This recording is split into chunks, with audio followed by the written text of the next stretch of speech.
कपड़े धोते धोते शबाना अख्तर को यूँ महसूस हुआ जैसे कोई उसके दिल को अपनी जानिब इस तरह खींच रहा हो, जैसे दरख्त के साथ उगी हुई मजबूत शाख को तोड़कर अलग करना चाहता हो। सीधे हाथ में साबुन पकड़े फर्श पर रखे कपड़ों को वो मल मल कर धो रही थी। इसका हिलता हुआ बदन रुक गया। उल्टे हाथ को सीने पर रखकर उसने दिल की कैफियत महसूस करना चाही। अंदर कुछ कलाबाजियां सी महसूस हो रही थी। कल रात सोते में भी उसे यूं लगा था जैसे किसी ने उसके दिल को पकड़ रखा हो और ज़ोर से खींचा हो। वो घबरा कर जागी थी और बैठ गई थी। अंधेरे में बिस्तर पर बैठी वो आंखें झपक झपक कर इस कैफियत को समझने की कोशिश करती रही कि शायद कुछ और भी हो, मगर कुछ भी ना हुआ। आंखों में नींद का खुमार जूं का तूं था। वो फिर सो गई। मामूल के मुताबिक सुबह उठी। वो घर का सारा काम खुद करती थी। किचन उसने कभी किसी के हवाले नहीं किया था। शौहर को नाश्ता दिया। उसे आज गुजरांवाला अपनी दुकान का किराया वसूल करने जाना था, सो वो चला गया। छोटी बेटी नाश्ता करके अपने क्लिनिक में चली गई थी। घर के एक छोटे से कमरे का दरवाज़ा गली में खोलकर वालदैन ने उसे एक छोटा सा होम्योपैथिक क्लिनिक खोल दिया था। पहले उसे बाकायदा 3 साला कोर्स भी करवाया था। इससे बड़ी 3 लड़कियां ब्याह दी थी और अकलौता बेटा लॉटरी के जरिए कनाडा चला गया था। छोटी बेटी तल्लत का कद इतना छोटा था कि लहीमो शहीम शौहर ने पहले हफ्ते ही उसे हमेशा के लिए घर भेज दिया था। ये दुख शबाना के कलेजे को लग गया था। अगरचे बाप ने हिम्मत बांध के एक अच्छे काम पर लगा दिया था, जहां वो गरीबों का इलाज मुफ्त करती थी। जब दिल की खिंचावट और घबराहट बढ़ती ही गई तो शबाना कपड़े छोड़कर नंगे पैर नंगे सर बाहर आ गई। तल्लत को आवाज़ें दी। उस वक्त क्लिनिक में कोई मरीज नहीं था। वो दौड़ी आई। जर्द होती माँ को देखकर परेशान हो गई। क्या बात है अम्मी? मेरा दिल डूबता जा रहा है, पता नहीं क्या हो रहा है, कोई दवाई लाऊं? उसने माँ की नब्ज़ पकड़ ली। नहीं, जल्दी से मुझे डॉक्टर के पास ले चलो। तुम्हारे अब्बू तो अभी कहीं रास्ते में होंगे। अम्मी आप कपड़े बदल लें, आपके सारे कपड़े गीले हो रहे हैं। मैं बाहर निकलकर रिक्शा पकड़ती हूँ। इत्तेफाक से खाली रिक्शा सामने नजर आया। उसने रुकने का इशारा किया, माँ को बिठाया और मोहल्ले के डॉक्टर के पास ले गई। डॉक्टर ने देखते ही कहा, उनको शदीद किस्म का हार्ट अटैक हुआ है, फ़ौरन किसी हस्पताल ले जाएं। मगर डॉक्टर साहब, इनकी तो हालत गैर हो रही है, वक्ती तौर पर कोई दवाई तो दें ताकि ये हस्पताल तक चलने के काबिल हो सकें। तल्लत ने कहा। नहीं नहीं, डॉक्टर ने घबराते हुए लहजे में कहा, वक्त ज़ाया ना करें, फ़ौरन जाएं, जल्दी ले जाएं। जल्दी जल्दी करती डॉक्टर ने तल्लत को घबरा कर पीछे हटा दिया। तल्लत को सख्त गुस्सा आया, हालांकि वो फीस और दवाइयों के पैसे साथ लेकर चली थी, मगर डॉक्टर ने तो हाथ लगाना भी गवारा न किया। रिक्शा भी बाहर खड़ा था। गिरती पड़ती माँ को उसने रिक्शे में बिठाया और रिक्शे वाले से कहा, पब्लिक अस्पताल में ले चलो। माँ को अपने कंधे से लगाकर उसने उसकी कमर में हाथ डाल दिया था कि रिक्शे के झटके से उसे तकलीफ न हो। फिर भी थोड़ी थोड़ी देर बाद वो उसकी नब्ज चेक कर रही थी, जिसका सिरा नहीं मिल रहा था। अपने पहलू के साथ लगाकर उसकी धड़कनें शुमार करने की कोशिश करती। रिक्शे के बेहंगम शोर में कुछ भी सुनाई नहीं दे रहा था। अगर डॉक्टर वक्ती तौर पर कोई दवाई दे देता तो क्या हर्ज था। माँ बेसुध हुई जाती थी। रास्ता भी काफ़ी लंबा था। पब्लिक अस्पताल आ गया। अंदर दाखिल होते ही उसने रिक्शे वाले से कहा, वहाँ सामने जहाँ इमरजेंसी लिखा है ले चलो। बाहर अस्पताल के कुछ मुलाजिम खड़े थे। उसने रिक्शे से उतरकर उनसे कहा कि स्ट्रेचर ले आएं। वो दौड़कर स्ट्रेचर ले आए जो बाहर ही पड़ा हुआ था। उसने रिक्शे वाले को पैसे दिए और कराहती हुई माँ को इन लोगों की मदद से स्ट्रेचर पर लिटा दिया और उन्हें सारा माजरा सुनाया और पूछा कि आगे क्या करना है। इतने में यूनिफॉर्म में मलबूस एक आया किस्म की औरत भी आ गई। उसने देखा औरत मरीज़ा है तो बाकायदा स्ट्रेचर को चलाकर उनके साथ अंदर आ गई। फिर उसने तल्लत को बताया कि सीढ़ियाँ चढ़कर डॉक्टर कदीर का दफ्तर है, जो इमरजेंसी वार्ड में 24 घंटे रहते हैं। उनके पास जाएं, उनसे चिट लाएं या उनको साथ लेकर आएं। फिर वो जहाँ कहेंगे वो मरीज़ा को ले जाएंगे। तल्लत घबरा गई। मैं ऊपर जाऊंगी, मेरी माँ यहाँ अकेली पड़ी रहेगी। हाय बीबी, आपा ने आगे आकर कहा, हम किस मर्ज़ की दवा हैं? हमारा यही काम है, मरीज़ों के पास खड़े होना, उनकी हिफाजत करना। आप दौड़ कर जाएं, देर ना करें। तल्लत अपनी माँ को उनके पास छोड़कर ऊपर चढ़ गई। डॉक्टर साहब दफ्तर में मौजूद ना थे, वार्ड का राउंड लेने गए थे। उनको ढूंढ कर बताने और लाने में तकरीबन 1 घंटा लग गया था। डॉक्टर साहब नीचे आए, जल्दी जल्दी मरीज़ को देखा, मगर मरीज़ा तो रिक्शे में उतरने के बाद ही अपनी मंजिल पर रवाना हो गई थी। फिर भी डॉक्टर साहब ने उसे अच्छी तरह देखा। नर्स सारे आले वहीं उठा लाई थी। सारी कोशिशों के बाद डॉक्टर ने हमदर्दी से तल्लत की तरफ देखा और कहा, आई एम सॉरी। तो तल्लत की चीखें निकल गईं। हाय मेरी माँ, ये तूने क्या किया? डॉक्टर का इंतज़ार भी ना किया। तल्लत का रद्द-ए-अमल कुदरती था। डॉक्टर ने नर्स से कहा, जब ज़रा सुकून में आएँ तो इन्हें दफ्तर में ले आएँ, ज़रूरी कार्रवाई के लिए। इन्हें कागजात दे दिए जाएंगे। थोड़ी देर चीख चिल्लाकर तल्लत ने पर्स में से अपना मोबाइल निकाला ताकि बाप को इत्तला दे सके, मगर उनका नंबर अभी तक बंद मिल रहा था।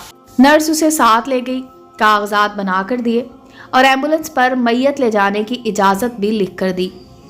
रोती हुई तल्लत माँ की लाश के पास आ गई। इस वक्त हस्पताल का एक मुलाजिम खुद स्ट्रेचर के पास आ गया। तल्लत ने पूछा, एम्बुलेंस कहाँ से मिलेगी? इस आदमी ने, जिसका नाम सिराज दिन था, बाहर निकलकर दफ्तर का रास्ता बताया कि परमिट वहाँ दिखा दें, एम्बुलेंस आपके साथ ही आ जाएगी। मगर मेरी अम्मी यहाँ अकेली पड़ी रहेंगी। उसने रोते हुए कहा, हाय बीबी जी, हम किस मर्ज़ की दवा हैं? आया ने फिर इसी अंदाज में कहा, हम यहाँ आपकी खिदमत के लिए खड़े हैं जी। आप जाएं, जल्दी जल्दी जाने का बंदोबस्त करें। जब वो एम्बुलेंस के दफ्तर की तरफ जा रही थी, उसके वालिद का फ़ोन आ गया। वो अभी गुजरांवाला पहुँचे ही थे। उसने रो रो कर सारी बिपता अपने वालिद को सुनाई। उसने कहा वो अभी इसी बस से वापस आ रहा है, उसके आने तक हौसले से सारे काम करे। तल्लत के जाते ही आया हनीफा बेगम ने लाश के ऊपर पड़ी हुई चादर इस तरह हटाई कि उसके चेहरे और कलाइयों का जायज़ा ले लिया। फिर कोई बात सरगोशी के अंदाज में सिराजदीन के कान में कही। सिराजदीन बाहर निकलकर एम्बुलेंस के दफ्तर की जानिब मुंह करके खड़ा हो गया। हनीफा बेगम ने बड़ी महारत से लाश की कलाइयों में पहनी हुई सोने की 12 चूड़ियाँ और दोनों अंगूठियाँ उतार लीं। कानों के टॉप्स रहने दिए कि इन पर किसी वक्त भी नज़र जा सकती थी। अभी सिराजदीन की तरफ से एम्बुलेंस रवाना होने का सिग्नल नहीं मिला था, इसलिए वो जल्दी से नज़दीकी गुसल खाने में घुस गई। 12 चूड़ियाँ और दोनों अंगूठियाँ उसने अजारबंद के साथ बांध ली और शलवार के अंदर बनाई गई एक जेब में डालकर इत्मीनान से बाहर आ गई। तल्लत के वालिद ने कई अजीज़ों को इत्तला दे दी थी, इसलिए एम्बुलेंस में बैठी तल्लत टेलीफोन वसूल करती और रोती रही। सिराजदीन और हनीफा ने बड़ी हमदर्दी और खलूस के साथ एम्बुलेंस में मैयत लेटाने की कार्रवाई की, बल्कि हनीफा तो तल्लत के गले लग लग कर रोई और उसे तसल्लियाँ भी दी। मौत की खबर फैलते ही घर मेहमानों से भर गया था। मोहल्ले में जिसने भी सुना चला आया। जब बेटियां आ गईं तो नहलाने और कफनाने का मरहला शुरू हुआ। माँ के बदन पर पानी डालती बड़ी बेटी रफाकत चौंक गई। तल्लत को बुलाया और कहने लगी, अम्मी तो हमेशा 12 चूड़ियाँ और हाथों में 2 अंगूठियाँ पहने रखती थी, कहाँ हैं वो? हाँ, तल्लत ने हवास बाख्ता होते हुए उनके कानों की तरफ देखा। ये 2 टॉप्स हैं। रफाकत ने उसे दिखाए। अभी नहलाने वाली ने उनके कानों से उतार कर दिए तो मुझे चूड़ियों और अंगूठियों का ख्याल आया। हाँ आपा, जब मैं उन्हें रिक्शे में डाल कर ले गई थी, कई बार उनकी नब्ज़ देखी थी और हर बार चूड़ियाँ हटा कर ही देखी थी। उस वक्त अंगूठियाँ उनके हाथों में, और जब एम्बुलेंस में ला कर बिठाया उस वक्त देखी थी क्या? सच्ची बात है आपा, मुझे कहाँ होश था। तल्लत फिर ज़ोर ज़ोर से रोने लगी। मैं अकेली थी, कोई बड़ा भी पास नहीं था। भागती इधर जाती, भागती उधर जाती थी। इस पर फ़ोन भी आने लगे थे।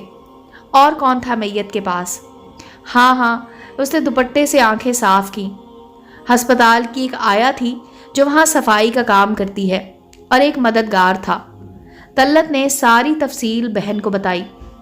मज़ीद बातें करने का वक्त नहीं था।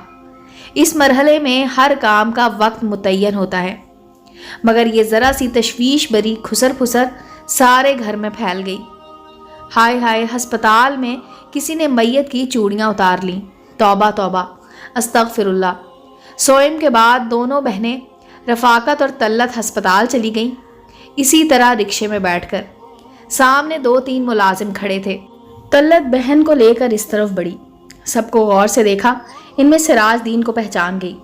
आपको मालूम है, परसों मैं अपनी अम्मी जान को लेकर आई थी और वो यहाँ आते ही फौत हो गई थी। बीबी जी, यहाँ रोज़ाना सैकड़ों मरीज आते हैं, कुछ फौत भी हो जाते हैं। अब हम किस किस को याद रखें? भाई, तुम्हारे साथ एक औरत भी खड़ी थी यहाँ। तुम दोनों ने मेरी बड़ी मदद की थी। बीबी, हमारा काम खिदमत करना है। जो भी आता है हम उसकी बढ़ चढ़कर खिदमत करते हैं। बात क्या है बीबी? एक नए खिदमतगार ने बढ़कर पूछा। हमारी अम्मी की कलाइयों से किसी ने सोने की 12 चूड़ियाँ और 2 अंगूठियाँ उतार ली थी। तौबा तौबा, अल्लाह माफ़ करे बीबी जी, आप क्या कह रही हैं? अगर हस्पतालों में ऐसी हरकतें होने लगी तो खुदा का कहर ना नाजिल हो जाए। मगर वो औरत कहाँ है? कौन सी औरत बीबी जी? ये इर्द गिर्द सारी खिदमतगार औरतें फिर रही हैं। आगे बढ़कर खुद ही पहचान लें। पूछना, फिर किस्सा दोहराना, फिर एक जैसे रद्द-ए-अमल का इजहार होना। हाय वाय के सिवा कुछ ना मिला। दोनों बहनें मिलाल लिए घर आ गईं। हनीफा बेगम ने घर जाते ही 1 हफ्ते की अर्जी भेज दी थी कि मेरी बेटी शदीद बीमार है और मैं कामों की जा रही हूँ। ये अर्जी ले जाने वाला सिराज दीन था। हनीफा कामों की चली गई। उसका दामाद मकसूद अली किसी सरकारी दफ्तर में चपड़ासी था। उसकी शादी को 3 साल हो गए थे। उसने जहेज में मोटरसाइकिल मांगी थी। शादी के वक्त हनीफा मोटरसाइकिल नहीं दे सकी थी, मगर उसने वादा कर लिया था कि 1 साल के बाद ले देगी। अब उनका एक बच्चा भी हो गया, इसलिए उसके दामाद ने साफ कह दिया था कि अगर मोटरसाइकिल नहीं लेकर देनी तो अपनी बेटी को बच्चे समेत ले जाओ।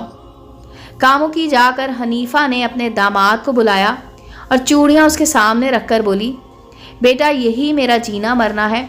सारी ज़िंदगी की कमाई है जो मैंने बचा कर रखी थी, मगर ये अपनी बेटी और दामाद की खुशियों से ज़्यादा कीमती नहीं है। बेटा, तुम ये चूड़ियाँ बेचकर मोटरसाइकिल ले लो, मुझे कोई एतराज़ नहीं होगा। अम्मा, तू कितनी चालाक है। तूने शादी पर ये चूड़ियाँ मुझे क्यों नहीं दी? इसी दिन के लिए रख छोड़ी थी, अब भी तुझे नहीं, अपने दामाद को दे रही हूँ। उसने बेटी के हाथ से चूड़ियाँ छीन ली जो बार बार पहन कर देख रही थी, और दामाद की गोद में रख दी। हनीफा के जाने के बाद बेटी और दामाद सोच में पड़ गए। दामाद तो सोने की ताज़ा कीमत भी पूछ आया था। चुनाचे तय हुआ कि सिर्फ 4 चूड़ियाँ बेचकर मोटरसाइकिल खरीद ली जाए और बाकी चूड़ियाँ किसी कड़े वक्त के लिए संभाल कर रख ली जाएं। जिस दिन मकसूद अली नई मोटरसाइकिल खरीद कर लाया तो बीवी ने मिन्नतें करके बाकी की 8 चूड़ियाँ कलाई में कुछ रोज़ पहनने की इजाज़त मांग ली। कुछ दिन बाद हनीफा वापस अस्पताल अपनी ड्यूटी पर आ गई। फुर्सत मिलते ही सिराजदीन और हनीफा एक दरख्त के साए में आकर बैठ गए। कोई आया था? हनीफा से सरगोशी में पूछा। हाँ, तीसरे ही दिन 2 बेटियां आ गई थी, तेरा पूछ रही थी। फिर उन्होंने बड़ा शोर मचाया, एक एक से पूछा। डॉक्टर साहब के कमरे में भी गई। फिर क्या होना था? मैं तो साफ मुकर गया कि मैंने कभी इन्हें देखा ही नहीं। मेरा पूछा था उन्होंने? हाँ, जिसके साथ तू गले लग लग कर रो रही थी, उसने बार बार पूछा था। तूने क्या कहा? मैंने कहा, आपके इर्द गिर्द इतनी माइयाँ घूम फिर रही हैं, पहचान कर पूछ लो, मुझे क्या पता इस दिन कौन आया, कौन गया और कौन मेरे साथ था। सिराज और हनीफा कहका लगाकर हंसते लगे। अच्छा, अब मस्ती मत कर, निकाल मेरा हिस्सा। सिराज, सच बात बताऊं, तुझे तो पता है मैंने अजारबंद के साथ बांध कर चूड़ियाँ लटका ली थी, मगर गिरा ज़रा ढीली लगी। जब मैं जा रही थी तो मुझे पता ही नहीं चला। एक एक करके चूड़ियाँ बस के अंदर ही गिर गईं। वो तो जब एक मुसाफिर ने एक चूड़ी उठाकर शोर मचाया तब मुझे पता चला। तू बकवास करती है, सिराजदीन चिल्लाया। तेरी नीयत बदल गई है, तू कमीनी हो गई है, कमज़ात बेगैरत, मैं तुझे अभी पकड़वाता हूँ। हनीफा ने जेब से 2 अंगूठियाँ निकाल कर हथेली पर रखी और बोली, तू ये ले ले, कसम से यही बची हैं, मैं तेरा गला दबा दूंगा। शोर मचाएगा तो अपना ही कुछ बिगाड़ेगा। तू भी इस वारदात में शामिल था। तेरे पास कोई सबूत नहीं है, मैं तुझे जलील करवाऊंगा। सिराज, अपने आप को काबू में रख, मैं भी MS को बता दूंगी। पिछले हफ्ते जो नौजवान हादसे में गुजर गया था, तूने इमरजेंसी वार्ड में उसकी 2.5 लाख की घड़ी उसी वक्त उतार ली थी। वो लोग घड़ी ढूंढते रहे थे, याद है उनका रोना धोना? कमीनी औरत, मैंने उसमें से तुझे हिस्सा दिया था। कितना दिया था? सिर्फ 5,000 रुपए। और ये चूड़ियाँ तो कई लाख की होंगी जिनके नसीबों की होंगी। मेरे लिए तो एक चूड़ी भी हराम है। अल्लाह करे तेरे कफन पर लगे। हनीफा, सिराज के मुंह से झाग निकल रही थी। ओए बेगैरत, मुर्दों के जेवर और घड़ियां चुराने वालों की बद्दुआएं नहीं लगती। हनीफा जोर जोर से हंसने लगी। देख सिराज, हम दोनों का मौजू लगा हुआ है, कभी तू पल्ला मार लेता है और कभी मेरा दाव लग जाता है। गुस्सा ना खा, मैंने पता करवाया है, ये अंगूठियां 2 लाख की हैं। 1 लाख भी तुझे मिल जाए तो ऐश करेगा, वरना सिराज गुस्से से फंकारा, वरना गंदगी में पत्थर फेंकेगा तो छींटे तेरे ऊपर भी आएंगे। दोनों का अंजाम एक जैसा होगा। हनीफा सीढ़ियों पर पोछा लगाती नीचे आ रही कि उसकी जेब में पड़ा फोन फड़फड़ाया। उसने हाथ रोककर फोन निकाला, सुना और चीखती हुई बाहर को भागी। टैक्सी पकड़ी और कामों की रवाना हो गई। रोती और दुआएं मांगती जाती। फोन पर उसके दामाद के एक्सीडेंट की खबर आई थी। तफसील कोई बता नहीं रहा था। उनके घर पहुंची तो सारा मोहल्ला जमा था। उसे फौरन जाए हादसा पर ले जाया गया जो पुलिस के घेरे में था और कार्रवाई नोट हो रही थी। 1 हफ्ता कबल मकसूद ने मोटरसाइकिल खरीद ली थी। 8 दिन बाकायदा चलाता रहा था। आज पहली बार बीवी ने कहा था, हमें भी सैर कराओ। वो खुद तैयार हुई। उसने सोने की चूड़ियां पहनी और 1 साल के बच्चे को भी तैयार किया। बीवी और बच्चा पीछे बैठ गए। आबादी से ज़रा बाहर निकले तो मोटरसाइकिल एक ट्रक से टकरा गई। बीवी और बच्चा मौके पर फौत हो गए। दामाद की टांगें टूट गईं, मगर पुलिस अभी तक इस बात का सुराग नहीं लगा सकी थी कि पीछे बैठी हुई औरत की पूरी कलाई कौन काट कर ले गया था और क्यों। उधर पब्लिक अस्पताल के पिछवाड़े कूड़ा क्रिकेट चुनने वालों की झुग्गियों के आसपास फटे पुराने कपड़ों में एक औरत नजर आती है जिसके हाथ में एक गुड़िया होती है। हमेशा गुड़िया का एक बाजू टूटा हुआ होता है। वो औरत दीवाना वार गलियों में मोटर वालों और साइकिलों वालों के पास जाती और कहती है, मेरी बेटी का बाजू वापस ला दो, अल्लाह का वास्ता मेरी बेटी का बाजू दे दो, चूड़ियाँ रख लो, कलाई दे दो, मेरी इकलौती बेटी रो रही है। देखो वो गुड़िया को आगे करती है, रोटी नहीं खा सकती, बच्चे को दूध नहीं पिला सकती, खुदा के लिए मेरी बेटी की मदद करो। वो सारी रात रोती रहती है, मुझे सोने नहीं देती, बेचारी पागल है। ये कहते हुए लोग गुजरते हैं और वो हवाओं के पीछे भागती रहती है। उम्मीद है दोस्तों स्टोरी अच्छी लगी होगी। चैनल को लाइक और सब्सक्राइब करें और बेल आइकॉन का बटन दबाना मत भूलें ताकि हर नए आने वाली स्टोरी का नोटिफिकेशन आपको मिल सके। मिलते हैं अगली स्टोरी के साथ।